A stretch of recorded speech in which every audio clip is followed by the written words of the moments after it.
as I look around and I look at this landscape that we find ourselves in, I am in my basement like many of you.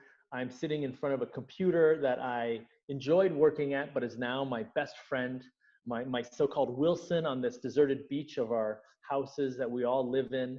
And I'm sitting here with my companion, this computer, and I think about a lot, like, what can we do? How do we get out of this situation? Well, I think the first thing is we have to kind of look at what tools do we have? There's so many tools that we have. One of these tools, I think, is data. We call it big data. We can call it data. But I think when I say data, I'm looping or putting everything into that, which is like machine learning, which is data quality, all these various things that are really important. I think that that will be helpful. But there's a big caveat. And that caveat is this. We have to make sure more than ever that our data, that our algorithms, that everything is free of bias, or probably more accurately, that we understand the bias, that we understand the issues so that we can make sure that everyone exits this pandemic. If we're going to use data to help us, we need to make sure that that data helps everyone, not just those of us who have fancy basements, but those of us who have, not so fancy basements, not a basement at all. But the key here is we need to make sure, just like we did in business, to make sure that our data is bias free, or that we know the bias. And this can be really complicated, but luckily there's a lot of very smart people out there that are doing this. And so I have hope that we can get there. My life has completely changed. Whereas I was, helping startups and spending a lot of time all over the world, really thinking about the future and technology, that has been completely changed. I no longer live on a plane. I no longer have friends who are flight attendants and pilots and all this kind of funny world of traveling all over. And so I think about this and I think, okay, well, this affected me insanely. And then I look at the world around me. I'm in Chicago. I'm sitting there. I just picked up flour. It was like finding gold. And we live in such a weird world. But one thing I keep thinking about is this is about change. This is not about giving up. This is about resilience and change. When I look at the companies and the organizations that are doing such a good job, they're the ones that are able to really understand that they need to change. I think there's this I guess it would be like a gut feeling where you realize, oh my gosh, like everything is broken. How are we going to get out of this? And I hope that the next sentence there is, this is how we're going to get out, or let's figure it out. Rebuilding is a very big topic right now. We're all thinking about how do we rebuild? How do we get out of this crisis? Well, I actually would like to posit a slightly different perspective, which is, I don't think this is ever going to go away. I'm pretty sure that I'm going to be in my basement forever. And so with that perspective, how do we rebuild, which is actually more about recreate? So if you think back to the beginning of your organization or the beginning of your job or when you first got there, what did you do to figure out how to move forward? That's what we need to do today. You look at the companies that are flourishing, it's because they looked at this and they said, okay, this is the new normal, let's move forward. And I think there's lots of ways to do this, but I think the first thing we have to do, and this was hard for me, is we have to admit that this is the reality that we live in. We can't be waiting for an exit. We can't be waiting and looking around for that door we're going to open and it's going to go right back to where it was. I don't think we'll ever go back to where it was. However, this is an opportunity. This is an opportunity for us, for all of us, to figure out, okay, what does the new world look like? For instance, in my neighborhood, there is a bar, and it obviously lost all of its patrons. Now it is a grocery store. That blows my mind. I would never have thought, oh, I have a bar, I'll turn it into a grocery store. Like, these are two separate things in my mind.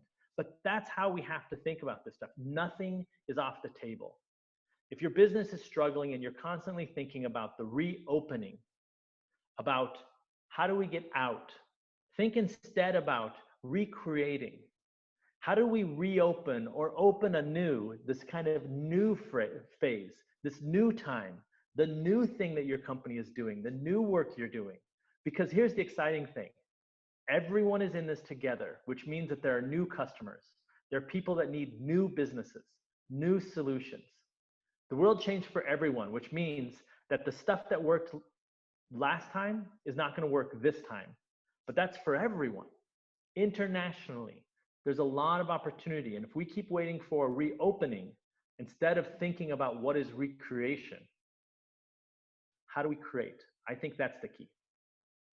There's so many really great things that are happening right now amidst this crisis. I think one of the first things is we have and we're seeing a really great local ecosystem. For instance, a lot of the normal things we expect, like next day shipping or the ability to go to a store and always get the same product, that stuff has disappeared. And so now we have a slightly different experience. But what this means is you have things like a flour mill popping up in a neighborhood to help to create flour for that neighborhood. And I think this can be applied online as well, and to big business as well. It's what is the local of, instead of thinking what is the max, what is the global, what is the local for your business? Those customers that were right there in front of you at this whole time, but we were always thinking about how do we get the customers that are over there? Well, what if we didn't do that? What if we just got those ones right in front of us? Because, and I think about this all the time, because this is happening to everyone, we're in a very unique position that it's not just my business is the one that's failing or my business is having a hard time. Every business is. And so this really is about opportunity. And when I see some of these amazing turnarounds, I say turnaround because everyone was faced down and now a bunch of folks are faced up. That's really exciting. I think that's a really neat part of this crisis. I'm often asked for advice on how, as a business, do you address this crisis?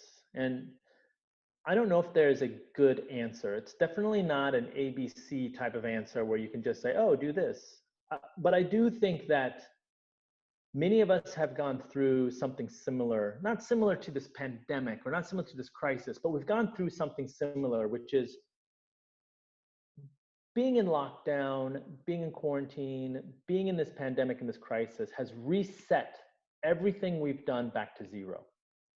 So if our business is wondering what happens next, what we have to do is we have to go back and emulate what it was like to found the business, to start from zero. And there's so much, I mean, it's hard. That's a hard thing. But if we go back and we empower our employees to have that kind of founder mindset, where it's going to work or it's not going to work, where we're up against the wall, where we have to think and solve these problems by any means necessary. If we empower that kind of thinking, then I think we can do interesting things. What I worry about is that we will constantly be, I guess, stuck in thinking that it will turn back or go back to how it was before. It may, nobody knows, it may, but it won't tomorrow. And here's the exciting thing. If we allow our employees, we allow our collaborators, we give them the permission to think like a founder, to think creatively, to try and attack every problem as if it's their own and as if there's a binary outcome. Those people will be better employees, better collaborators when we go back to normal. So it works both ways. This is what's exciting, is we have this opportunity to try and empower the people that we're working with to be better now and after. I'm very skeptical that after is going to look like before. However, I'm excited to see where we're going.